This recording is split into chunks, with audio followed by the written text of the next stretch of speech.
만약에 미일 안보 조약이 없으면 일본은 주변 세계 나라하고 영토 분쟁을 벌인다는 게 이게 바보짓이에요, 바보짓. 독도 문제 자극해봐요. 한국 반드시 일본에 대해서 비판적인 반응이 나옵니다. 절대 한국은 독도를 일본한테 넘어주지 않을 거예요. 그걸 안다면은 이걸 끝까지 그렇게 긁어서 부스럼 만들어가지고 일본 외교에 도움이 되는 게 뭐가 있나? 일본이 한국 공군 블랙이글스의 급유 요청을 거절한 이유는 무엇인가요? 한국 공군 블랙이글스가 17일 날, 이달 17일 아랍에미리트 두바이에서 열리는 이제 에어쇼 참가할 예정이었습니다. 그래서 이제 그 가는 도중에 그 오키나와 있는 나 공군 기지에서 급유를 하고 가는 거예요. 그게 이미 일정이 짜여졌었죠. 그리고 일본 자위대가 그걸 이제 허용했었는데, 얼마 전에 한국 블랙 이글스가 이제 독도 위를 이제 선회하면서 태국 문항을 벌였어요.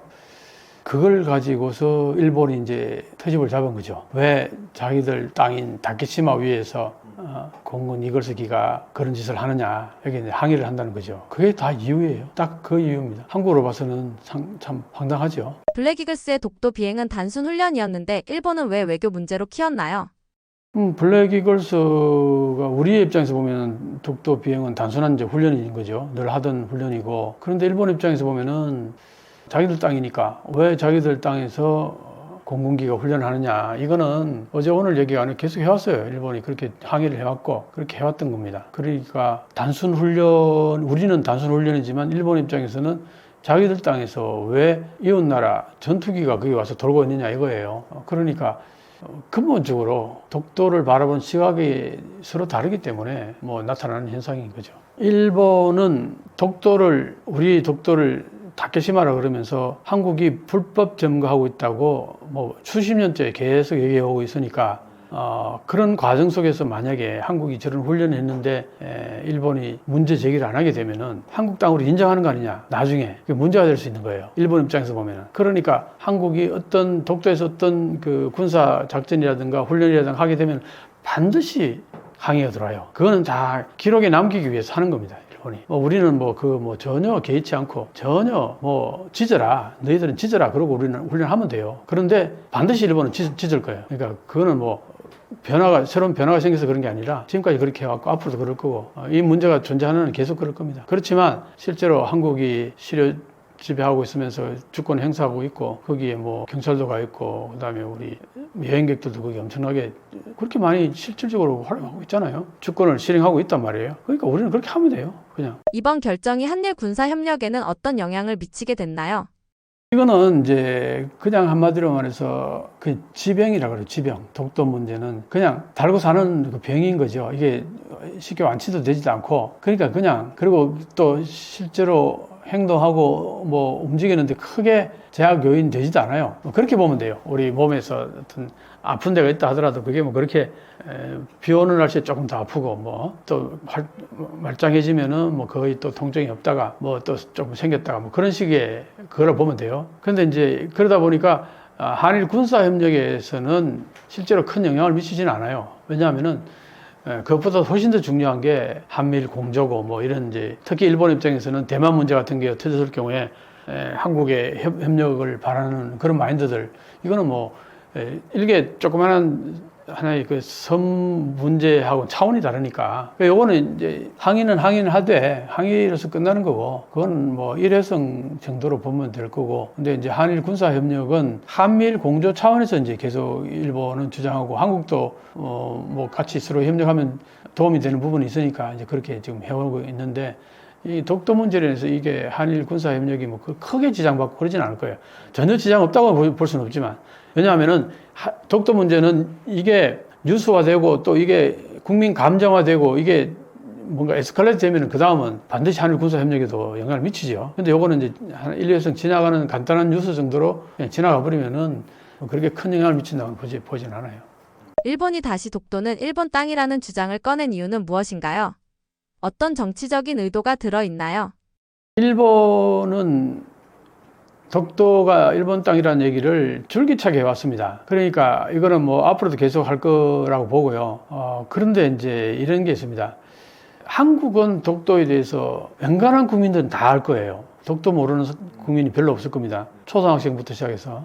근데 일본에서는 다케시마가 어디에 있는지 잘 모르는 사람들이 꽤 있어요. 그만큼 직접적이지 않은 거죠. 우리는 독도에 뭐 지금 실제로 경찰들도 근무를 하고 있고 또 관광객이 뭐 1년에 20, 30만 명씩 가잖아요. 그러니까 실제로 바로 우리가 땅으로 밟을 수 있는 현실에 있는 땅인 거예요. 근데 일본 입장에서는 저거는 헛개비인 거죠. 다케시마라는 게 말만 하지 실제로 일본이 자기들 땅이라고 관리하는 거 아무것도 없고 뭐 거기 갈 수 있는 것도 아니고 그러니까 온도차가 많이 나는 거죠. 그런데 이제 일본 입장에서는 독도 문제 때문에 한일 간의 협력에 여러 가지 장애 요인도 되고 그럴 텐데 왜 저걸 끝까지 저렇게 주장할까? 그렇게 의문이 드는 경우가 한두 번이 아니에요. 내 같은 경우는. 제대로 된 전략가라면은 지금 일본 입장에서는 러시아하고 저기 일본이 말하는 북방영토, 러시아는 쿠릴열도죠. 거기에 어마어마한 그 넓이의 땅 가지고 서로 분쟁을 하고 있어요. 그 넓은 땅이 일본이 말하는 북방영토 4개 영토라는 그 넓이가요. 오키나와 전체 넓이보다도 2배 정도 더 넓어요. 그런 땅을 가지고서 분쟁을 아직도 하고 있고 저 센카쿠 제도에 가면은 중국은 대하위다요라고 그러죠. 그게 섬이 여러 개, 한 대여섯 개 이렇게 널려 있는데 그 섬 넓이를 전부 다 합하면요. 독도의 50배가 돼요. 그리고 그 지하에는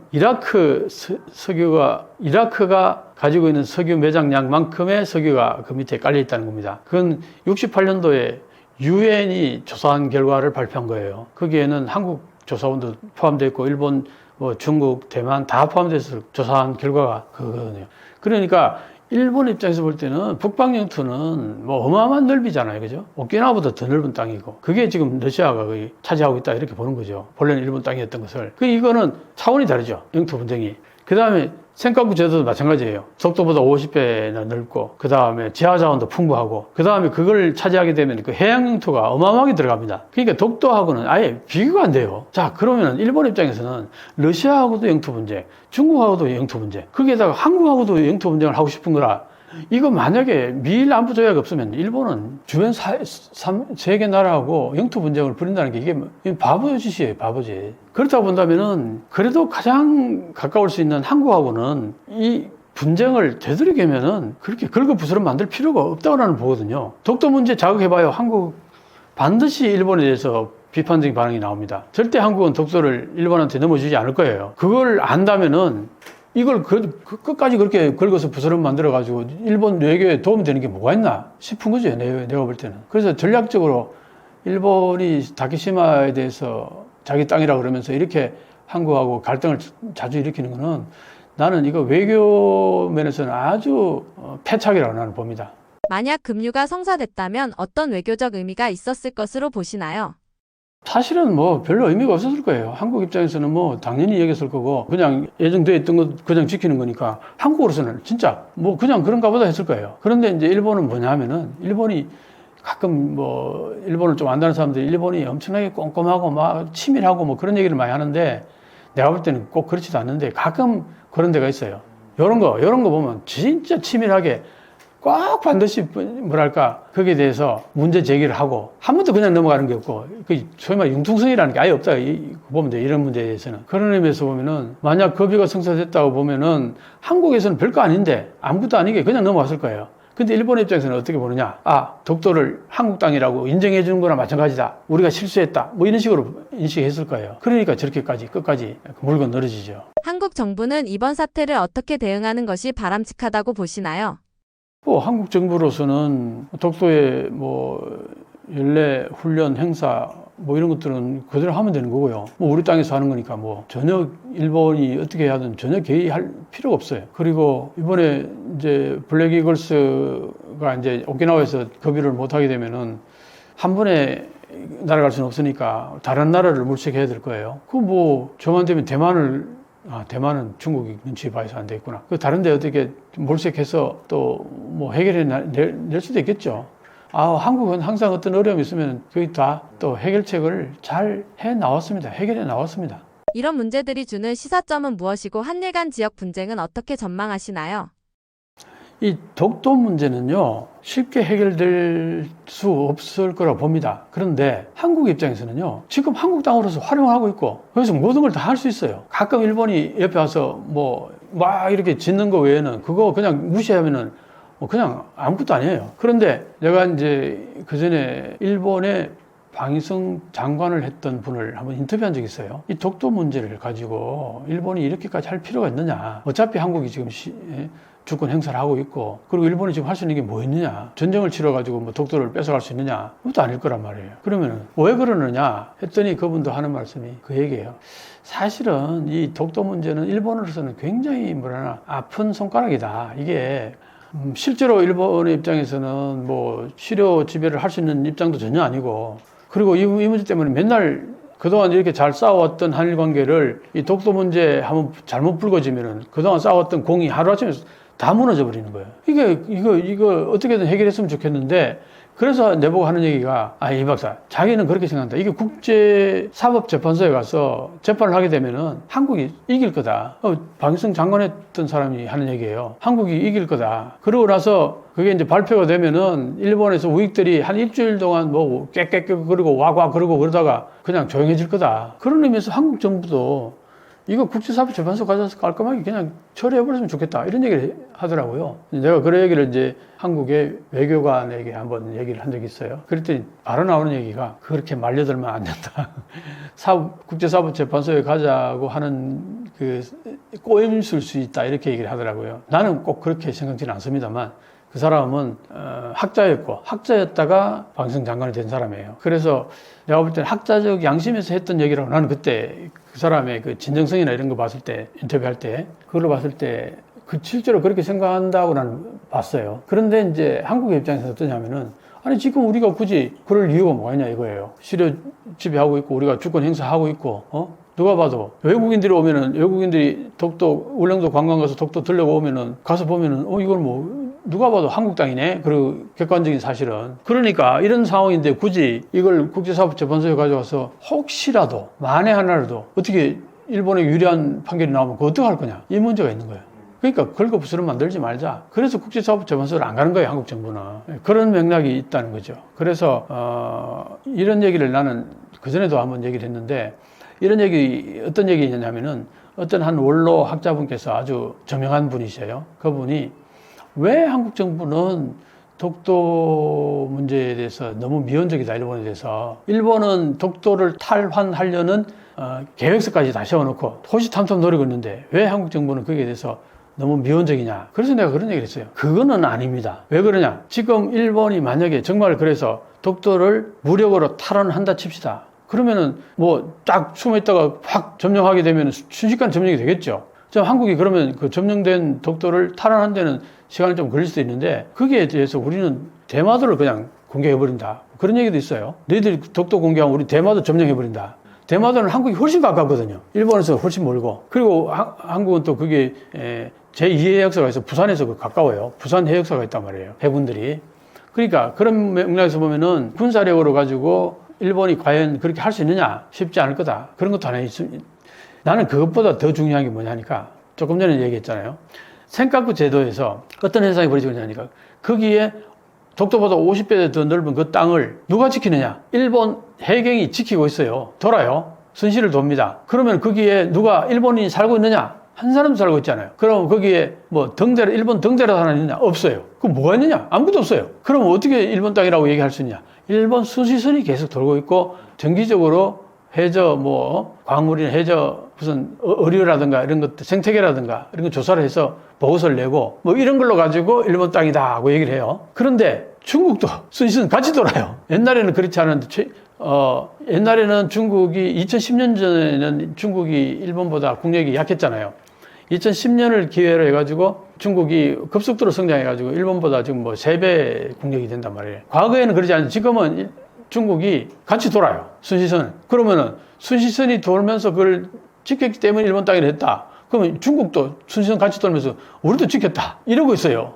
그러니까 중국과 만약에 어떤 문제가 발생한다 그러면 제일 먼저 불꽃이 튈 동네가 바로 여기예요. 센카쿠 제도입니다. 다오이다오, 중국이 다오이다오. 그러니까 이게 현상이 이런데, 이런 상황 속에서 만약에 일본이 독도에다가 군사력을 가지고 어떻게 점령하잖아요? 그러면 바로 중국이 군사력 가지고 센카쿠 제도 바로 점령해버릴 거예요. 왜 군사력 가지고 중국이 점령 못했냐 하면은, 먼저 군사력 가지고 점령하는 나라가 침략 국가가 되는 거예요. 국제사회 속에서. 유엔에서도 그렇게 볼 거고, 전 세계 국가들이 만약에 중국이 먼저 여기에다가 군사력 가지고 점령해버리면은 중국을 침략 국가로 볼 거예요. 그렇기 때문에 못하고 있는 거예요, 중국이. 그런데 일본이 독도를 만약에 군사력 가지고 점령한다. 옳구나. 잘 됐다. 봐. 일본도 저렇게 점령하지 않냐. 우리만 욕하지 마. 그러고 그냥 점령해버릴 가능성이 상당히 농후해요. 자, 그러면 일본 입장에서 이게 잘한 일일까요? 못한 일일까요? 독도를 점령한 게. 바로 답이 나오잖아요.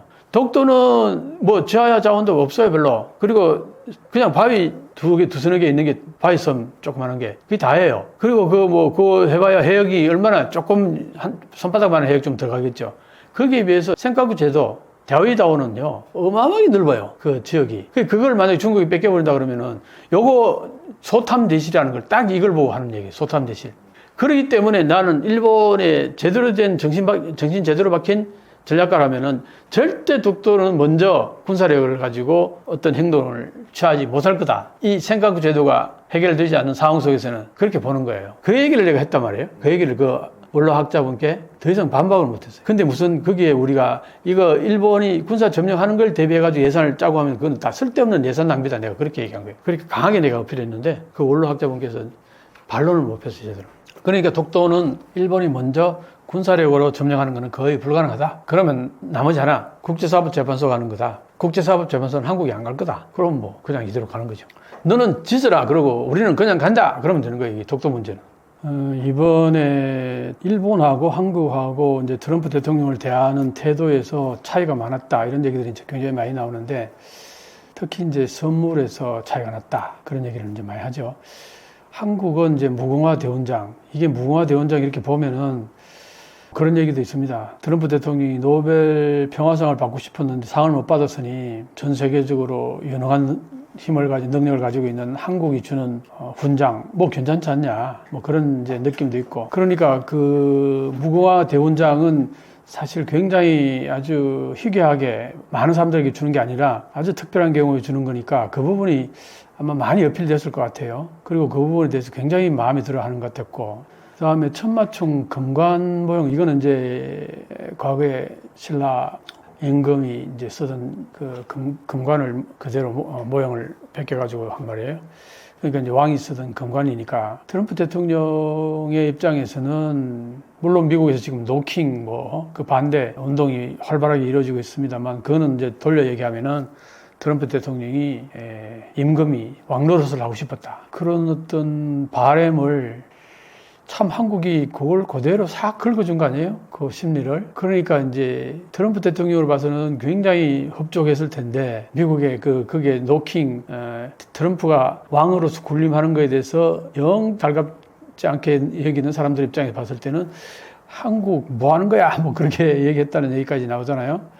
그런 거 보면은 이번에 한국이 이제 트럼프 대통령한테 수여한 무궁화 대원장이나 천마총 금관 모형은 아주 잘한 선물인데 그건 이제 이런 게 있습니다. 한국하고 일본하고 그 선물에서 차이가 난다고 얘기하는 게 이번에 대표적인 게 일본은 모자를 이제 선물을 했는데 한국도 모자를 선물했어요. 우리는 그 마스가라는 이름을 앞에다 붙였고 일본은 저페니즈 백인가 그렇게 이제 달았단 말이에요. 자, 이게 뭘 말하느냐면은 트럼프 입장에서 볼 때는 자, 저페니즈 백하고 마스가 빨간 모자에 마스가 이게 아주 감청색의 저페니즈 백.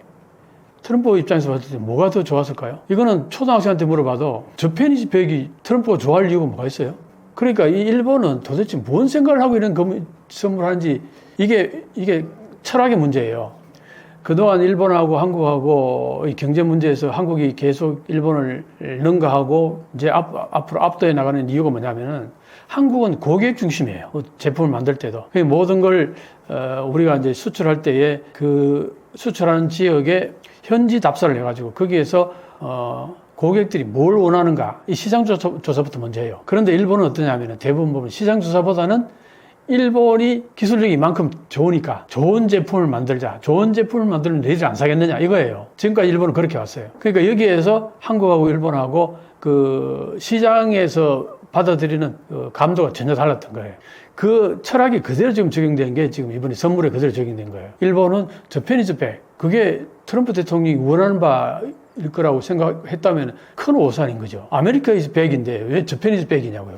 저페니즈 백은 미국 입장에서 볼 때는 저페니즈 백이 달갑지 않아요. 오히려 저편은 안 돌아왔으면 좋겠어. 왜? 옛날에 진주만 공격을 했던 게 일본이잖아요. 이 저페니즈 백은 잘못 해석하게 되면은 과거에 우리가 너희들한테 한 방 먹였던 그때 일본으로 돌아가겠다. 그렇게도 해석할 수 있어요. 왜냐하면 트럼프는 가끔 그런 얘기 했어요. 진주만을 잊지 마라. 가끔 가서 일본이 그냥 입을 쫙 벌릴 정도로 트럼프 대통령이 그런 얘기를 했다는 거예요. 그렇게 보면은 일본은 이번에 트럼프 대통령을 대하는 데서 가지고 그렇게 깊이 있게 그렇게 준비를 못했다. 아니면은 내가 볼 땐 총리가 바뀌면서 거기에 충분히 준비하는 게 뭐 일사불란하게 준비하는 게 어렵지 않았을까. 거기에 비해서 우리 이재명 대통령 같은 경우에는 그래도 6월 3일 날 당선되셨으니까 6, 7, 8, 9, 10, 거의 한 5개월 정도는 마음의 준비를 하고 어느 정도 계속 준비를 해왔을 거란 말이에요. 그 차이도 좀 있었을 거예요. 준비하는 기간의 차이.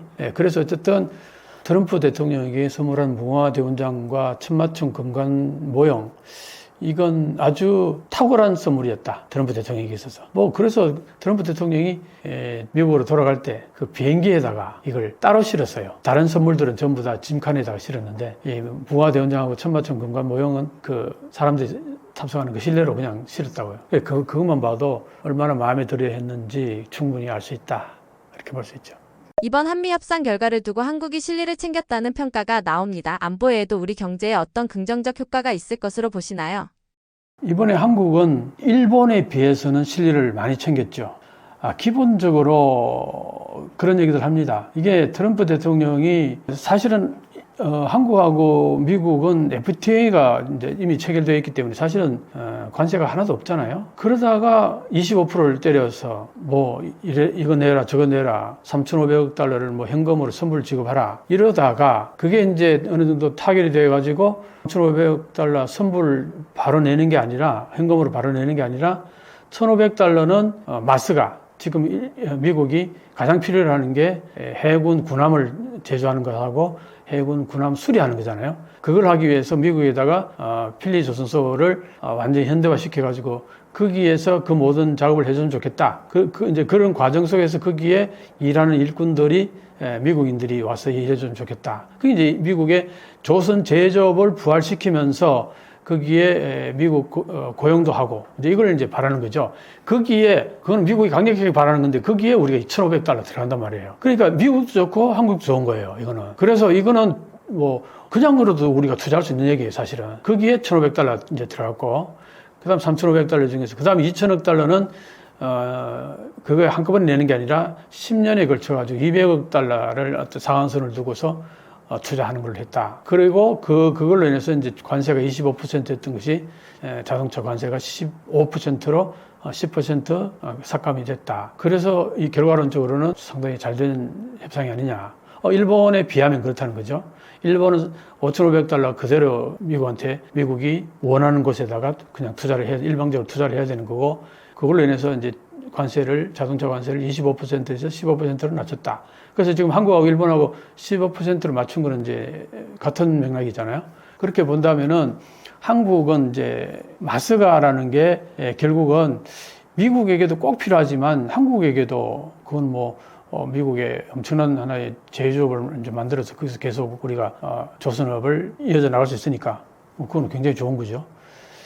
그렇게 본다면은 거기에다가 이제 또 200억 달러라는 게 일본은 미국 대통령이 일방적으로 어디 투자처를 선정하면은 일본이 45일 이내에 거기에다가 자본을 투자해야 된다. 거기에 비해서 한국은 같이 투자처를 상의를 해가지고 선정했다. 이 부분도 그러니까 한국의 입장에서는 한국의 의견들이 다 반영이 된 거니까 당연히 한국의 경제적인 이득이 돌아오겠죠. 그런 면에서 경제적 효과가 있다 이렇게 이제 봅니다. 반면 일본은 막대한 투자를 했는데도 실질적 이익이 적었다는 평가가 나옵니다. 왜 일본 외교는 이번에 성과를 내지 못한 건가요? 이제 한국이 그렇게 이제 투자처를 한국하고 미국이 협의를 해가 선정하는 거에 비해서 일본의 투자는 어떠냐면은 미국이 일방적으로 지정을 해요. 그러다 보니까 이제 이런 게 있습니다.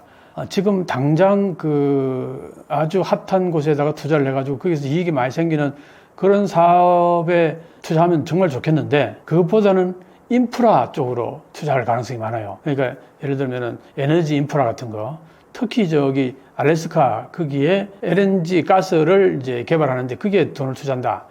이거는요, 언제 그게 완성이 될지도 알 수도 없고, 투자를 어느 정도 해야 될지 알 수도 없을 정도로 어마어마하게 그 돈이 많이 들어가면서도 사실상 거기에서 가스를 운반하려면은 거기서 대륙을 뭐 거의 그 알래스카 전체를 가로지르는 송료 파이프 같은 거 통과하는 파이프를 설치를 해가지고 이제 바닷가에서 그걸 채취해가지고 운반을 해야 될 텐데 그 과정이 너무나 그 자본 소요가 많아요. 그리고 이게 언제 성과가 나올지 내가 볼 때는 이건 뭐 5년, 10년 걸리는 이제 사업이라고 볼 수 있는데 그렇게 본다면은 투자해도 당장 어떤 성과가 나올 가능성이 별로 없는데 투자할 가능성이 있다는 거죠. 그런 면에서 보면은 한국하고 일본은 차이가 많이 난다. 그건 어떤 의미에서는 이제 한국은 투자처를 한국과 미국이 같이 협의를 할 수 있다는 거기에서 한번 나오는 걸 거라 보고 일본은 일방적으로 미국 대통령이 지정하는 그 투자처에다가 투자를 해야 된다. 그렇기 때문에 아마 일본 투자처는 대체로 미국이 당장 어떤 이익이 나는 것보다는 인프라 같은 꼭 필요한 어떤 투자 그런 것들은 이익은 그렇게 많이 안 나는 부분들이 있거든요. 이제 그런데 투자하니까 아마 일본이 한국에 비해서는 성과가 좀 부족하지 않나 이제 이렇게 봅니다. 앞으로 한미일 관계가 재편되는 과정에서 한국은 어떤 외교 전략을 취해야 지속적인 우위를 유지할 수 있다고 보시나요? 사실 지금까지 거의 뭐 1세기 반을 돌아보면은 외교면에서는 일본이 한국을 압도했었죠. 그 사이에 우리는 식민지도 당했고 또 해방된 이후에도 한국 전쟁이 발발했고 그 한국 전쟁에 의해서 일본은 떼돈을 벌어서 전후 뭐 폭발적으로 경제 성장하는 데 있어서 완전한 미끄럼이 됐었죠. 그러다 보니까 미국 입장에서 볼 때는 항상 이쪽 동아시아 이쪽 외교를 볼 때는 이제 일본이 먼저 우선시 됐었죠. 한국은 그 다음이었죠. 그래서 한미일 공조 그러면은 미국이 제일 위에 형님이고 중간에 일본이고 하위 행위자가 한국이다. 이런 맥락을 미국도 어렴풋이 생각했겠지만 일본이 가장 강력하게 그런 걸 생각을 했어요. 항상 즉 동아시아 쪽에서는 미국을 대변하는 세력은 우리 일본이다. 이런 것들을 널찍해 왔었는데 사실 이번이 통해서 물론 뭐 트럼프 대통령 APEC을 통해서 온 게 아니라 VIP로서 이제 초청된 거죠. 그래서 어쨌든 이번에 이 한일이 트럼프 대통령과 그 미국과의 여러 가지 관시 협상을 거치면서 엄청난 변화가 생겼죠. 누가 봐도 전 세계가 이번에는 한국이 잘했다. 일본보다. 그거는 결국 이제 외교력을 이제 한국이 더 잘 발휘했다. 이제 이런 얘기가 되는데 이건 어떤 단순한 어떤 사건이라고 보기보다는 이게 앞으로 쭉 이제 앞으로 한 세기나 아니면은 그 이상 이어질 수 있는 하나의 그 큰 트렌드를 바꾼 게 아닌가. 뭐 제가 얘기하는 바로는 한일 역전이라는 거 보는 거죠. 이제 외교에서도 한일 역전이 일어난 게 아닌가. 그렇게 이제 봅니다. 그래서 왜 그렇게 보느냐 하면은 이번에 한국은요, 미국한테 줄 수 있는 게 많아요. 제조업. 특히 미국이 가장 필요로 하는 게 제조업인데 왜 그러냐면은 과거에 글로벌리제이션 하면서 이 제조업이 전부 값싼 노동력이 있는 나라로 다 그냥 공장이 아웃소싱 다 되면서 그게 오랫동안 지속되면서 미국의 제조업은 거의 다 망가져 버렸단 말이에요. 가장 대표적인 게 일본의 조선업이었고 그래서 그런 측면에서 보면은 미국이 망가졌는데 미국이 되돌리고 싶은 제조업은 웬간한 건 한국이 다 가지고 있어요. 예를 들면은 반도체도 그렇고요. 반도체 미국이 설계는 잘하지만 이제 제조는 삼성이 잘하죠. LG도 그렇고. 그 다음에 조선업 있죠. 조선업은 지금 일본하고 우리하고 경쟁이 안 될 정도로 한국이 월등히 우수합니다.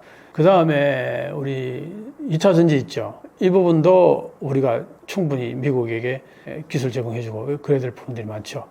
뭐 그렇고 그 다음에 뭐 방위산업도 이제 어떻게 보면은 미국은 최첨단 방위 무기 같은 것들은 미국이 뭐 아주 고가의 최첨단 무기는 미국이 만들겠지만 그 중간 단계라든가 좀 하위급 이런 어떤 무기들은 사실은 거의 다 한국이 그걸 다 커버할 수 있을 정도가 된단 말이에요. 그렇게 보면은 미국과 한국은 이 무기 세계에서도 어떻게 보면 서로 보완할 수 있는 그런 이제 관계인데 일본은 사실 전혀 그렇지 못하단 말이에요. 그렇게 보면은 한국이 미국한테 줄 수 있는 여러 가지 제조업의 어떤 기술이라든가 이런 것들이 많은 반면에 일본은 그런 게 별로 없어요. 그러니까 이제 결국은 외교력은 주고받는 건데 우리는 줄 것이 많고 일본은 뭐 돈밖에 없다. 이제 그런 맥락인 거죠. 이번에도 그렇지만. 그런데 사실은 돈을 주는 것보다 우리 그렇잖아요. 정말 내가 필요한 어떤 물건을 받았을 때 훨씬 더 기뻐하지 않아요? 예를 들어서 내가 그렇게 가지고 싶어 했던 자동차를 누가 딱 선물했다. 그 자동차에 버금가는 돈을 내한테 선물했는 것보다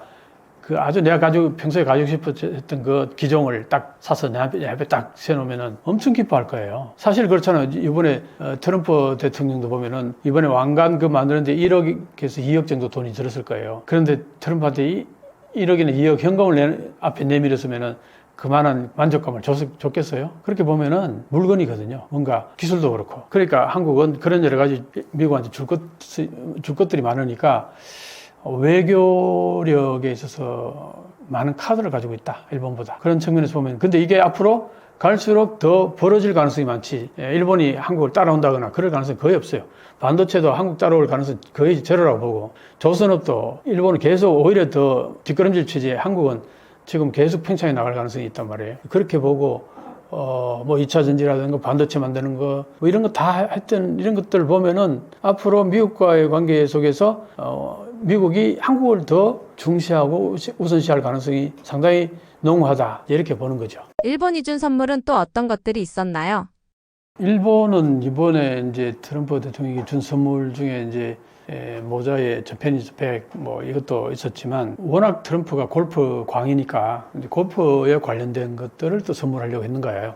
그러니까 일본은 어떻게 보면은 너무 직선적인 거야. 다이렉트한 거야. 이거 골프 광이니까 계속 골프만 지난번에 아베도 골프 했잖아요. 근데 이번에도 이제 황금보 빛이 나는 골프공하고 그 다음에 아주 놀랍게도 아베 총리가 쓰던 골프채를 선물했어요. 근데 이거 여러 가지 얘기들이 있습니다. 왜 아베가 사용하던 골프채를 줬을까? 물론 단순하게 생각하면은 트럼프가 아베를 아주 좋아하고 아주 좋은 친구라 그러고 계속 그 얘기를 하니까 좋은 친구가 쓰던 골프니까 주면은 추억이 되고 뭐 좋겠지. 이제 이런 맥락에서 준 것 같은데 이런 얘기들이 나옵니다. 아니, 지금 살아있으면은 그게 괜찮아요. 근데 어떤 의미에서 총으로 사망한 사람의 그 유품을 트럼프에게 준다는 얘기는, 근데 트럼프도 사실은 그 유세 중에 총을 맞은 뻔했는 경험이 있단 말이에요. 이게 이렇게 매치시켜서 이제 비판하는 사람들 입장에서는 아주 불길한 선물 아니냐, 아주 그 깨림칙한 선물일 수 있지 않느냐, 어떻게 그런 선물을 주느냐, 이런 얘기인 거죠. 그런 거 보면은 일본이 이제 아까도 얘기했습니다만 선물을 고른 데 있어 가지고 새로운 신임 총리가 뭐 한 몇 개월 정도 곰곰이 생각해서 준비할 시간을 충분히 가져서 만들었던 게 아니고, 앞에 총리 이제 물러갈 총리니까 정신이 있었겠어요. 거기 무슨 선물에 무슨 뭐 마음을 쏟았겠어요. 그러니까 쉽게 그냥 골프 좋아하니까 골프, 그다음에 아베를 뭐 아주 진짜 이뻐했던 친구니까 뭐 아베가 쓰던 골프채, 정말 단순한 거죠. 그러니까 이거는 이제 너무나 한마디로 2차원적인 거예요. 한국은 3차원, 4차원적인 선물이라고 본다면, 그런 맥락에서 보면은 일본의 선물은 한국하고 비교했을 때 완패다, 이렇게 이제 평가할 수 있겠죠. 이번 에이펙에서 다카이치 총리가 보여준 외교 행보 일본 내에서는 어떻게 평가받았나요? 지금 지지도를 보게 되면요, 다카이치 사나이가 총리가 됐을 때보다도 지금 이번에 에이펙을 지나면서 정상회담, 뭐 한국과 중국과 미국과 이렇게 정상회담을 한 과정, 이런 것들은 기본적으로 이렇게 밖에 나가서 외부 국가들의 정상들하고 만나서 이렇게 하는 것들은 기본적으로 지지도가 올라가요. 이거는 왜냐, 서로 좋은 얘기도 하고 서로 덕담하고, 그게 뭐 첨예하게 부딪히는 얘기들이 거기에서 나오는 것보다는 뒤에서 이미 다 조정되고 거기서는 이제 꽃인 거죠. 꽃을 피우는 그런 거기 때문에 한번 보세요. 총리가 되고 나서 6일인가 뭐 열흘 채 안 돼서 이 아주 꽃을 활짝 피웠으니까 당연히 뭐 지지도 올라가겠죠. 평가도 나쁘지 않아요. 좋은 편인데, 그런데 이제 좀 있어 보면요, 한국과 비교하면서 하나씩 둘씩 얘기가 나올 겁니다. 지금은 워낙 그 지지도가 높으니까 뭐 80%를 넘었어요, 지지도가. 이런 경우는 참 드문데 어쨌든 일본의 입장에서는 다카이치 총리가 잘하고 있다 이렇게 이제 인식을 하는 것 같습니다. 이번 에이펙 무대에서 한국이 한 수위였다는 평가가 많습니다. 한국 외교가 일본과 달리 성공적으로 평가받은 이유는 무엇인가요?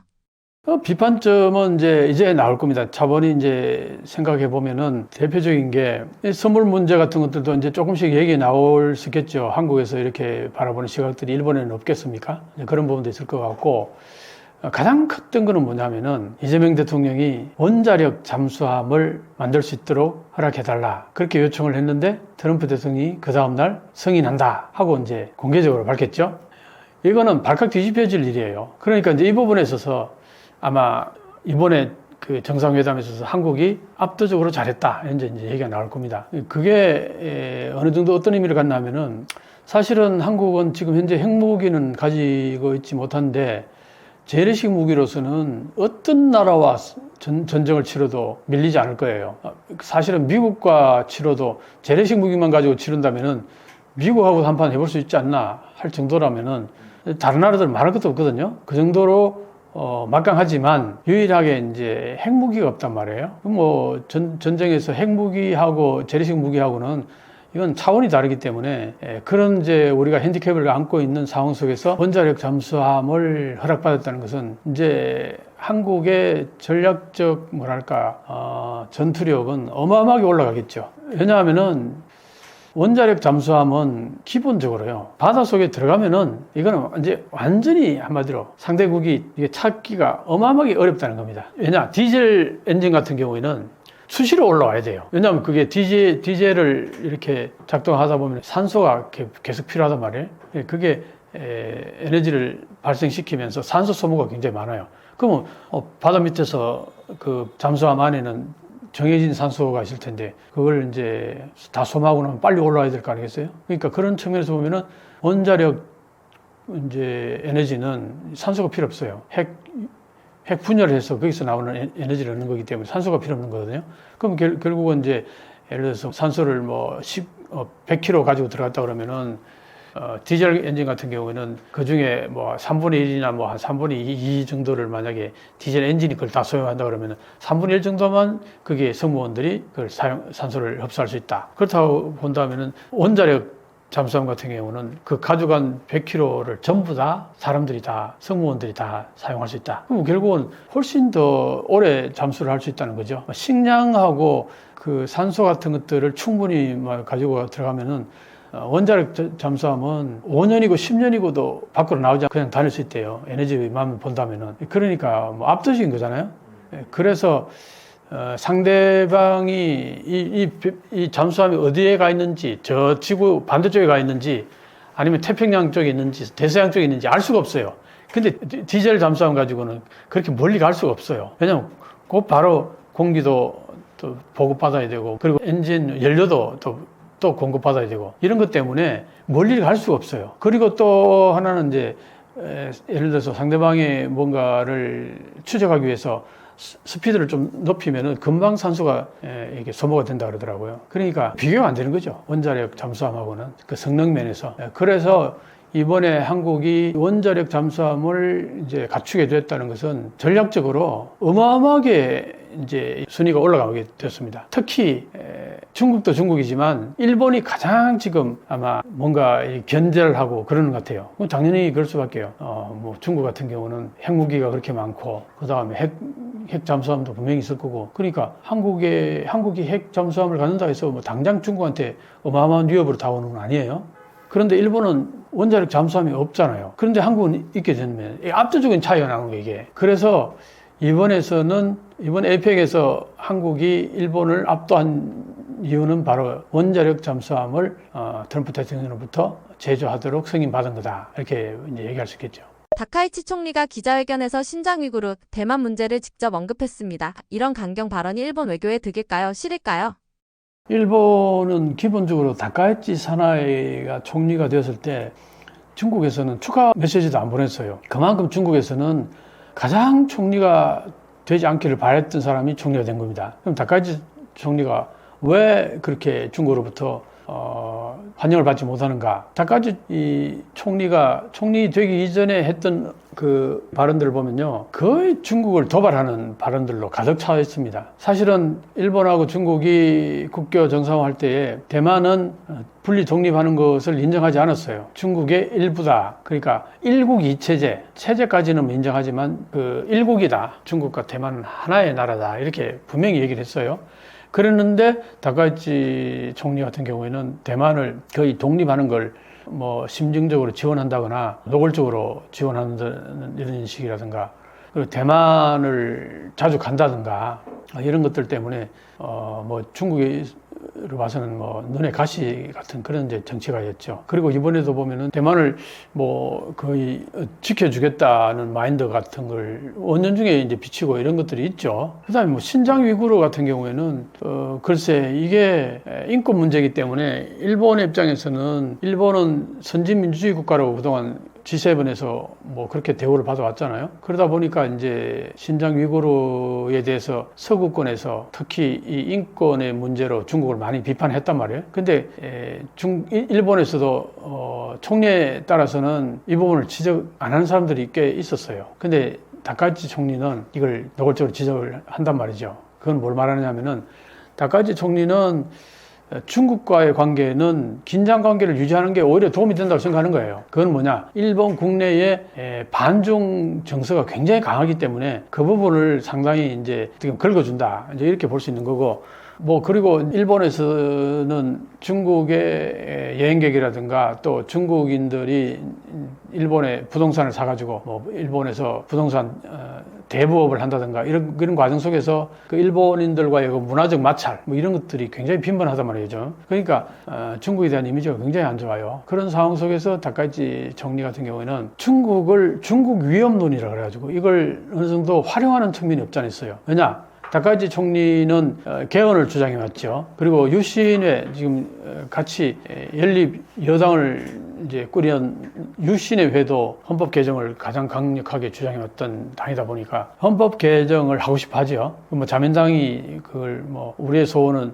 꿈에도 소원은 개헌이다 할 정도로, 물론 자민당 내에 매파들이 주로 이제 그런 인식을 갖고 있죠. 그리고 일본 내에서도 실제로 지금 중국이 저렇게 막강해지면서 일본이 안전보장 측면에서 좀 더 강력해져야 된다. 이런 이제 의견들이 일본 여론에서도 꽤 이제 있죠. 왜냐하면은 센카쿠 제도, 다오이다오 그쪽에서 계속 그 말썽이 생기는 거죠. 일본 입장에서 볼 때는 그게 중국과의 영토 분쟁이 이게 굉장히 하나의 껄끄럽게 이제 보는 겁니다. 왜냐하면은 지도를 보면요, 대만 바로 옆에 좀 떨어진데 거기에 센카쿠 제도가 있고 다오이다오라고 그러죠. 근데 이걸 일본은 이제 자기들 땅이라 그러지만 대만은 또 대만 땅이라 그래요. 대만 땅이라 그러는데 실제로 일본 동경에서 한참 멀고 가장 그 남단이 할 수 있는 뭐 시즈오카 뭐 이쪽 남단 쪽에서 봐도 센카쿠 제도는 한참 멀어요. 굉장히 멉니다. 거기에 비해서 대만에는 뭐 굉장히 가까운 편이에요. 지도를 놓고 보면은.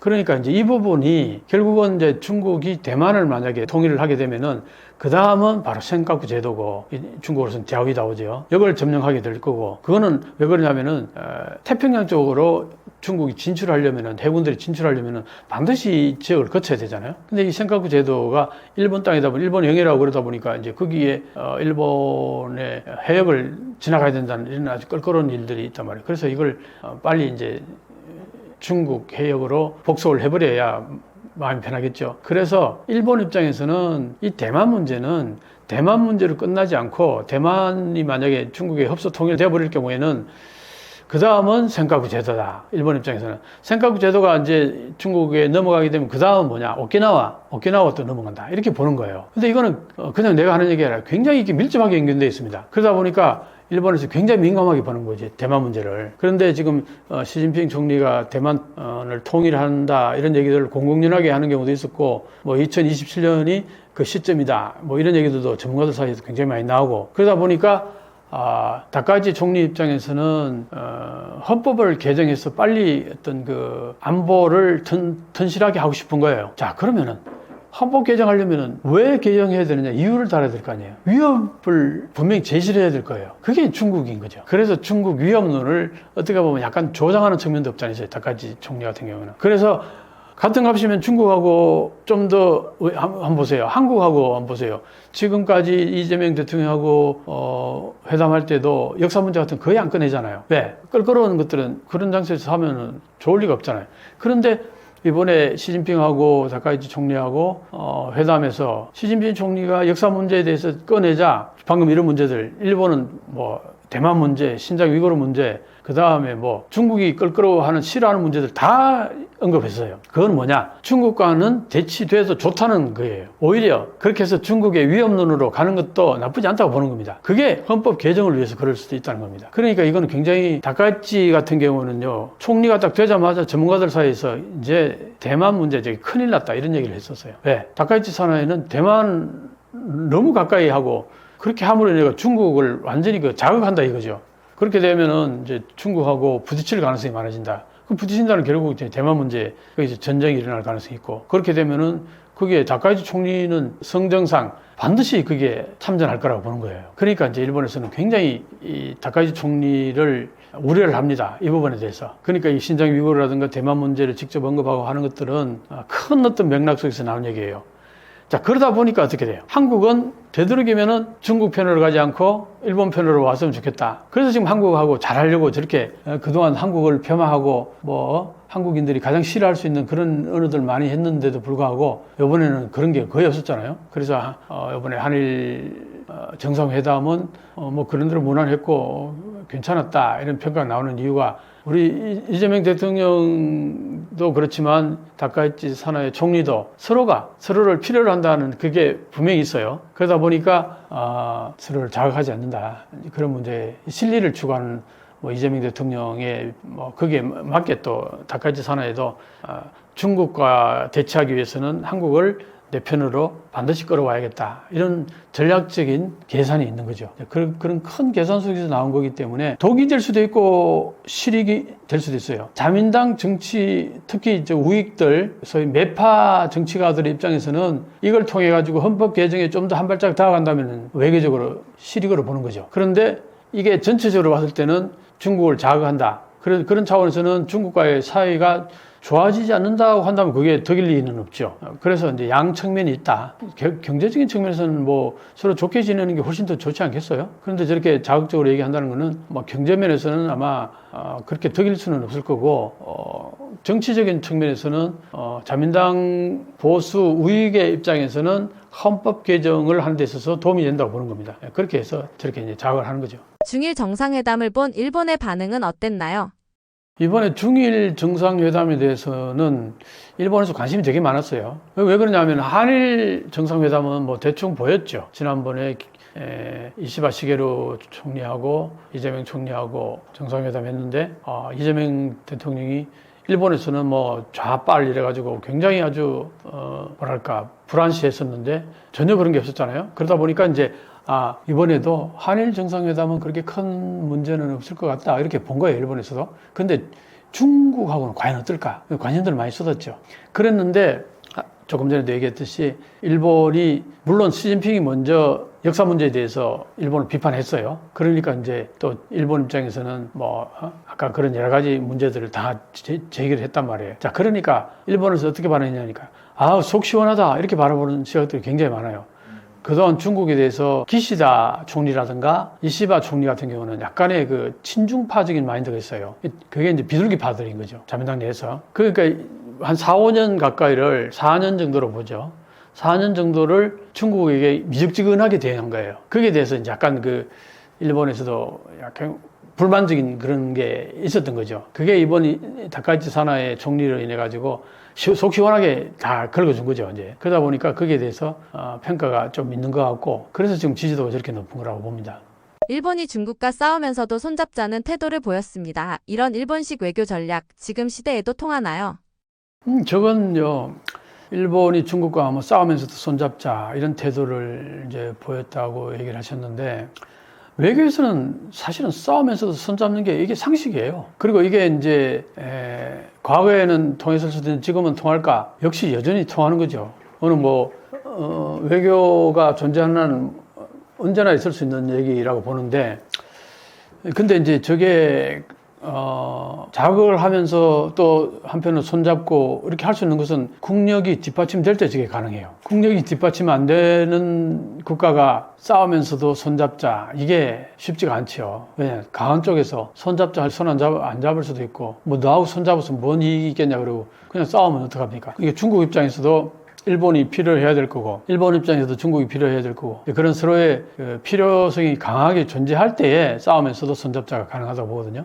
그런 의미에서 보면은 뭐 여전히 중국과 일본은 바로 옆에만 따로 있고, 영토 문제도 있고, 뭐 여러 가지로 문제도 있으면서 또 그걸 또 잘 관리해 나가야 되는 그런 필요성도 있고 하니까 싸우면서 손잡자 하는 태도는 지극히 당연하다고 볼 수 있겠습니다. 대만이 다카이치 총리 취임을 환영한 이유는 무엇인가요? 대만 입장에서는요, 가장 싫어할 만한 그 나라가 중국만을 바라보고 대만을 무시하는 거, 이런 나라를 가장 싫어하겠죠. 그런데 그 반대인 정치가가 다카이치 총리예요. 중국은 부딪히려고 하고, 중국을 비판하고, 중국의 인권을 막 비판하고, 거기에다가 대만 문제에 대해서 대만 편을 든단 말이에요. 그리고 대만에 어떤 문제가 발생했을 경우에 여차하면은 참전할 가능성 같은 것들을 이렇게 뉘앙스를 보이니까 대만 입장에서는 만약에 중국과의 뭐 전쟁이라도 일어나면은 다카이치 총리 정도 되면은 우리를 지켜줄 거야, 그런 마인드들이 있는 거죠. 그러니까 대만에서는 다카이치 총리를 아주 열렬히 쌍수들을 환영을 했죠. 그만큼 이제 다카이치 총리 입장에서는 중국과의 관계는 명확하게 정리가 된 거예요. 대치하는 대결 상대로 보고, 거기에 대만은 이제 내 편인 거죠. 그리고 실제로 대만은 기본적으로 굉장히 친일적인 마인드를 가지고 있잖아요. 거기에 대해서 그걸 중국을 눈치 보면서 대만을 이렇게 멀리해서는 안 된다 하는 게 보수 우익들의 생각이에요.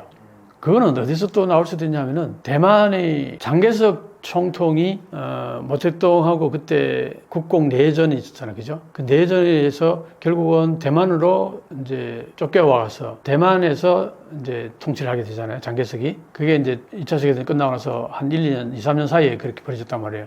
그때에 중국과 일본 사이에 있어서 샌프란시스코 강화 조약을 하면서 그때 일본이 전쟁 패전에 대해서 전쟁 배상을 해줘야 되는 그런 문제들이 있었어요. 그때에 대만의 장개석 총통이 그걸 면제를 해줬어요. 일본한테. 전쟁 배상 안 해도 된다. 그냥 대만에 있는 일본의 그 자산만 동결하고 그것만 처리하고, 실제로 그 전쟁 패전에 대한 전쟁 배상, 이거는 면제시켜줬어요, 장개석이. 그때에 일본의 보수 정치가들, 다 옛날에는 그때는 대부분 다 보수 정치가들이었겠죠.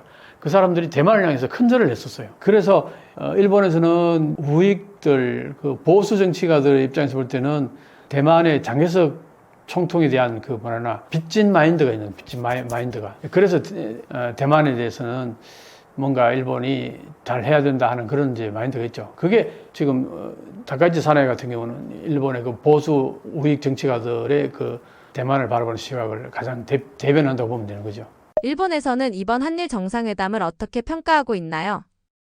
사실은 일본에서는 이번 한일 정상회담만 딱 했으면은 그게 관련된 뉴스들이 많이 나왔을 텐데, 한일 정상회담도 있었지만 일본 일중 정상회담, 그 다음에 미일 정상회담, 그 외에 뭐 에이펙 행사 뭐 이런 것들 다 이제 한꺼번에 나왔기 때문에 한일 정상회담에 대해서 그렇게 깊이 있게 분석하고 이런 것들은 나는 못 봤어요. 근데 물론 뭐 기사들이 많이 나왔겠죠. 뭐 그냥 대체로 보면은 간단한 기술 정도로 했던 걸로 알고 있고, 그 다음에 이제 그 외에 뭐 여러 가지 상징적인 얘기들, 뭐 한국 국기 앞에서 뭐 이렇게 예의를 표현하는 그런 부분들, 뭐 그런 것들 주로 가십거리들 좀 나올 거고, 어쨌든 한일 관계는 그동안 이제 이시바 시게루 총리하고 이재명 대통령하고 무난하게 잘 이루어져 오던 뭐 셔틀 외교, 그 연장선상에서 그냥 그대로 가는 거 아니냐. 그래서 한국에서는 사실 뭐 다카이치 사나이 총리가 되고 나면 한일 관계가 좀 더 어려워질 게 아니냐, 그렇게 인상을 하는 부분이 있었는데, 뭐 일본에서는 뭐 그런 생각을 했던 것 같지는 않고, 그래서 무난하게 평가하고 있는 것 같아요. 특히 뭐 아주 딱 집어서 얘기하는 건 별로 눈에 띄는 건 없는 것 같고. 회담 분위기가 예상보다 부드러웠다는 평가가 많았는데 실제로 어땠나요? 네, 내가 볼 때는요, 다카이치 사나의 총리가 어쨌든 여성이잖아요. 아무래도 여성이니까 부드러운 부분은 그렇게 좀 웃고 하면은 훨씬 더 남성보다는 부드러운 느낌을 줘요. 근데 또 이재명 대통령이 또 아주 유머 감각도 있으시고 굉장히 사람을 이렇게 대하는 그런 것들이 대결적인 국면보다는 어떻게든 부드럽게 하는 그런 것이 또 굉장히 강하시잖아요. 그러니까 두 분이 내가 볼 때는 그런 의미에서 이번에는 서로 부딪힐 이유가 없다. 부딪혀서는 안 된다는 생각을 갖고 서로 만났다고 나는 봐요. 다카이치 사나의 총리 입장에서는 중국하고는 할 얘기 다 하겠다 하고 이제 작심하고 나왔던 것 같고 중국도 마찬가지고 그런 의미에서 보면은 일중회담, 중일회담이 훨씬 더 얘기거리가 많았고 내용도 많았고 분석할 만한 게 많은데 한일 관계는 역사 문제를 언급한 것도 아니잖아요. 한국에서 역사 문제 언급하지도 않았으니까 한일 관계 역사 문제 언급 안 하면 뭐 크게 문제 될 게 뭐가 있어요? 별거 없단 말이에요. 그러니까 아마 크게 뭐 얼굴 붉힐 일도 없었으니까 부드럽지 않나 그렇게 생각을 합니다. 한국이 준비한 선물이 일본 내에서 화제가 됐다는데 어떤 의미가 있었나요? 다카이치 총리가 김을 좋아합니다. 그 다음에 한국의 화장품 사용하고 있고요. 그 다음에 한국 드라마를 보고 있습니다. 이렇게 얘기했죠. 그렇게 얘기하니까 한국에서 반응이 완전 우익적인 인사로서 옛날에 한국이 기어오른다 그런 표현도 했고, 그 다음에 독도 문제에 대해서 강한 발언도 하고 이랬던 사람인데, 좀 인상이 다르네? 이랬던 거죠. 그러니까 이제 한국 입장에서도 본인이 좋다 그러는 거 선물하는 게 제일 좋잖아요. 그 김 선물하고, 그 다음에 한국 화장품 좋은 거 많잖아요. 그걸 보니까, 사진을 보니까 다양하게 이렇게 구색 맞춰서 이렇게 선물을 한 것 같더라고요. 그러니까 엄청 좋아했던 것 같아요. 화장품은 특히 여성이니까 한국의 입장에서도 선물하기 되게 좋았을 것 같아요. 화장품 엄청 많잖아요. 종류도 다양하고. 그 중에서 아마 제일 그래도 평가가 좋은 그런 화장품 골라서 이제 프레젠트 했겠죠. 다카이치 총리가 태극기에 목례한 장면이 큰 화제가 됐습니다. 이 장면이 일본 내에서는 어떻게 해석됐나요? 글쎄요. 이게 나는 정말 의외였어요. 굉장히 의외였습니다. 왜냐? 아마 그런 것도 있을 것 같아요. 트럼프 대통령이 일장기를 그냥 지나쳐 버렸잖아요. 그때 경악을 금치 못하면서 입을 쫙 벌렸잖아요. 다카이치 총리가. 그 짤이 유명하죠. 계속 돌고 있습니다, 그게. 그러니까, 어떻게 이럴 수가 있어? 아마 그랬을 거예요, 속으로. 근데 이제 그게 워낙 잔상이 남다 보니까 나는 그러지 말아야지 하는 생각이 있었지 않을까. 그래서 한국 국기를 보고서 앞에서 트럼프야, 내가 하는 거 잘 봐. 상대방 국기 앞에서는 이렇게 예의를 표하는 거야. 의도적으로 그런 거 아닌가 싶기도 하고, 한국한테 그래도 좀 잘 보였으면 좋겠다는 마인드도 있었을 것 같고, 여러 가지 그런 생각이 듭니다. 그래서 이제 일본에서도 이게 굉장히 화제가 되었고, 아마 이거는 한국에서도 엄청나게 반응이 좋았다고 봐요. 그거는 이제 국기에 대한 예의를 표하는 거는 그 나라 전체를 상징하는 거잖아요. 그러니까 내가 볼 때는 다카이치 총리가 트럼프 대통령이 일장기 앞에서 그냥 아무 예의도 표시 안 하고 횡 지나가는 거에 대해서 엄청 놀랬던 거, 그 반대급부가 아닌가 나는 그렇게 생각해요. 그때 그 인상이 워낙 남아있었기 때문에 나는 그러지 말아야지. 저게 뭐야? 어떻게 저럴 수가 있어? 그러다 보니까 자연스럽게 그런 행동이 나왔을 수도 있지 않을까 나는 그렇게 이제 보는 거죠. 이번 회담에서는 위안부나 강제징용 같은 과거 갈등 이야기가 전혀 나오지 않았는데요. 일본에서는 이런 분위기를 어떻게 받아들였나요? 지금 이제 이재명 대통령이 이 문제를 어떻게 제기하느냐에 따라서 이제 달라질 문제잖아요. 이건 우리가 문제 제기해야 되는 거고, 일본에서 자기들이 먼저 제기할 이유는 하나도 없잖아요. 그러니까 위안부 문제나 강제징용 문제 같은 것들은 이런 잔치마당에 굳이 그런 얘기를 할 이유는 없다고 보는 거죠. 나중에 이제 손님들 다 보내고 나서 나중에 몇 개월 지나서 그때, 그리고 다카이치 사나의 총리도 지금 총리된 지 얼마 안 됐으니까 정신이 없을 거 아니에요. 그러니까 어느 정도 시간이 지나고 조금 안정된 상태에서 곰곰이 진지하게 생각할 수 있는 시간적 여유가 생겼을 때 문제 제기하는 게 적절한 시기가 아닐까. 아마 이재명 대통령께서 그렇게 생각했을 가능성이 나는 있다고 봅니다. 그런 측면에서는 이런 얘기가 안 나온 게 당연하겠죠. 그래서 기본적으로 일본에서는 그런 얘기가 있어서 이재명 대통령이 당선됐을 때 반드시 역사 문제나 일본에 대해서 혐일 같은 발언이 나중에는 언제든 나올 거다. 그 반응이. 지금은 현재 지지도가 어느 정도 있으니까 아마 안 하겠지만 지지도가 많이 떨어지고 하면은 반드시 혐일적인 반일적인 언급을 언사를 할 거다. 대부분의 일본의 언론들이 그런 식으로 글을 썼었어요. 근데 어쨌든 이재명 대통령이 당선되고 나서 지금 한 5개월 가까이 동안 일본에 대해서 역사 문제라든가 위안부 문제, 강제징용 문제 한 번도 얘기한 적이 없잖아요. 그러니까 또 일본에서 어떤 또 유튜브 같은 경우 어떤 식으로 분석을 하냐면요. 한국이 지금 경제적으로 곧 폭삭 망하게 생겼다. 그래서 일본한테 도움을 요청할 수밖에 없으니까 지금 일본한테 싫은 소리 못하고 있다. 그렇게 분석하는 그 유튜브도 있더라고요. 분석이 어긋나도 한참 어긋났죠. 그러면서 하는 얘기가요. 한국 정부가 일본한테 무슨 돈 요구하면 1푼도 주지 마라. 그딴 소리를 하고 있어요. 참, 나 보면 일본 사람들 보면 한심한 인간들 정말 많아. 한국이 그 정도 아니에요, 이제. 그렇게 얘기하는 사람들은 아직 30년 전 그 일본의 인식, 한일 관계를 그 정보를 가지고서 그런 얘기 하는 거예요. 그런 사람들이 일본에 아직도 많다고 보면 됩니다. 자기들이 아직도 한참 한국보다 위고, 돈도 많고, 부자고, 어림도 없는 소리. 지금 한국의 일반 우리 서민들 생활하고 일본 서민들 생활하고 비교하면요. 한국이 먹는 거는 훨씬 더 잘 먹을 거고요.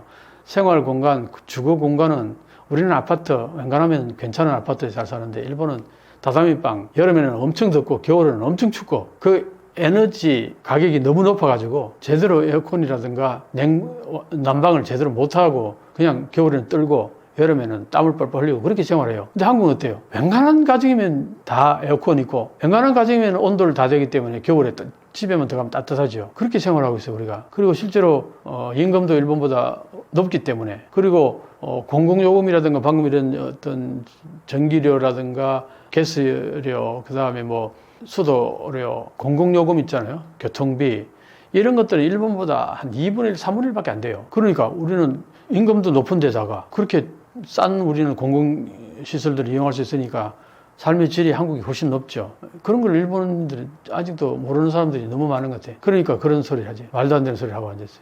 어쨌든 왜 그러냐면요. 일본이 지금 여러 가지로 힘들고 어려우니까 옛날에는 자기들보다 한참 못 살았던 한국이나 중국이 여행도 많이 오고 하면서 보여주는 것들을 보니까 이게 속이 뒤틀리는 거예요. 그러니까 한국을 까내리고 중국을 까내리는 그런 어떤 얘기를 하면 속이 후련한 거예요. 그건 정신적으로 문제가 있는 거죠. 일본의 과거에 찬란했던 거기에 비해서 너무 현재 삶이 열악하니까 정신적으로 상대방을 깎아내리고 상대방을 험담하면서 자기를 올리는 그 정신승리라고 그러죠. 우리 한마디로 말해서. 그런 것들이 아직도 여전히 많아 있어요. 일본에 내가 볼 때는. 앞으로 한일 관계가 이런 긍정적 분위기를 유지할 수 있을 것으로 보시나요? 일본에는 세대차가 많이 나죠. 한국도 마찬가지입니다만 분명히 얘기할 수 있는 건 일본의 세대차는 우리하고 비교할 수 없는 세대차이 많이 나는 거예요. 그건 왜 그러냐니까 일본은 경제가 급속도로 성장했다가 급속도로 미끄럼을 탔기 때문에 급속도로 성장했던 시절에 경제활동을 했던 사람들은 일본이 최고로 생각하고 일본이 여전히 기술력도 대단하고 여전히 일본은 아시아에서는 톱 클래스다 그런 어떤 인식들을 아직도 많이 가지고 있을 거예요. 그리고 그 사람들이 아직도 돈을 많이 가지고 있어요. 그러니까 장노원생들이 돈을 많이 가지고 있대. 한 60% 정도는 장노원생이 돈을 다 가지고 있다고 그래요, 일본에. 그런데 일본이 버블이 꺼지고 잃어버린 30년 이 시점에 살아온 사람들, 이 시점에 경제활동했던 사람들은 다 일본에 대해서 인상이 썩 좋지가 않죠.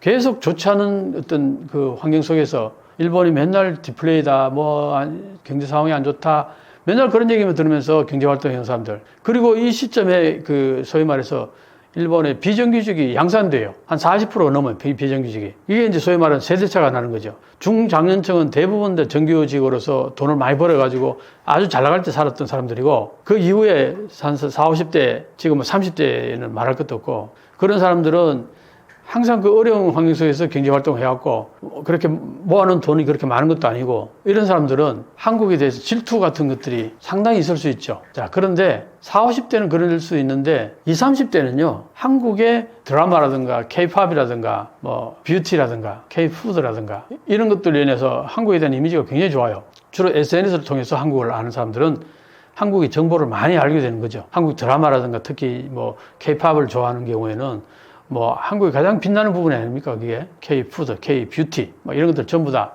그러니까 한국이 드라마들 보면은 멋지게 살고 있는 모습들 다 잘생겼고 미남 미녀에다가 옷 입는 거 보면은 정말 세련되게 입고 키도 크고 어깨도 뚝 부러지고 뭐 남자 잘생긴 여자도 이쁘고 이런 느낌이 이제 있는 거죠. 드라마를 보면서 느낀 게 K-팝을 통해서도 그렇고 그러다 보니까 젊은 세대들은 한국에 대한 이미지가 엄청 좋죠. 그래서 이게 쉽게 사라질 것 같지는 않아요. 그러면 이제 앞으로 어떻게 될까요?